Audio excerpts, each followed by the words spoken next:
සාමාන්‍ය දවසට සීතල සහ උණුසුම් දවස්වලට අපි මුහුණ දෙනවා. වනාන්තරවල සේම අප ජීවත් වන නිවෙස්වලත් දක්නට ලැබෙන කුඩා වුවද කතා කළ යුතුම ඉතා අපූර්ව භයානක වගේම කලාත්මක. අද වනයේ හඬට අපේ මිතුරා මකුළුවා.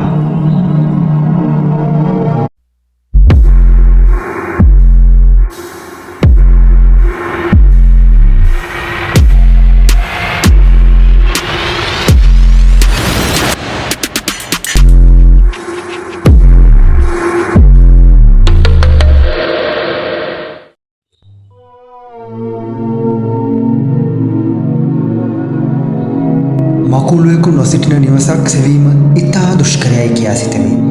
මන්දයත් මොවුන් ලෝකය පුරාම පැතිරී ඇති සුලභතම සත් විශේෂයක් නිසාවෙන්. අද දක්වා හඳුනාගෙන ඇති මකුළුවන් විශේෂ 36,000කටත් වැඩි.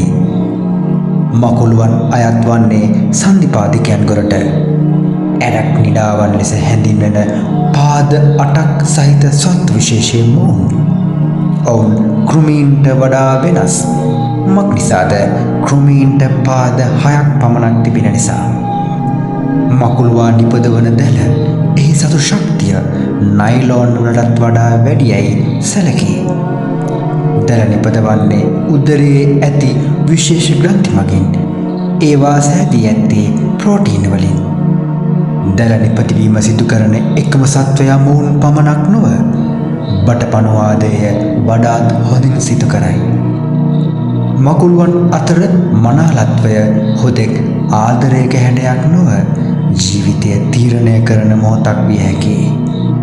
සමහර මකුළු විශේෂ සංසර්ගයෙන් පසු මකුළු මනාලයාව තම මැකිලියගේ ගොතුරක් බවට පත්වේ. ඒ නිසා මකුළු මනාලයෝ දැලේ රටා අලංකාර කරමින් ජීවිතය රැක ගැනීමට උත්සාහ කරයි.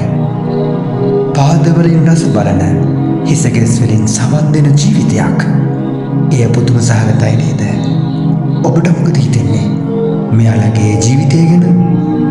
ඒ ගැන යටින් කමෙන්ට් එකක් විදිහට ලියාගෙන යන්න. මකුළුවන්ගේ ලෝකය අවසානයක් නැහැ. ඔබ දකින නොදකින අලුත් මිතුරෙක් කරන් යළිත් එන්න. වනයේ අනත් සමග රැඳී ඉන්න ඔබට බෙහෙවින්ම ස්තුතියි. ඔබට සුබ දවසක්.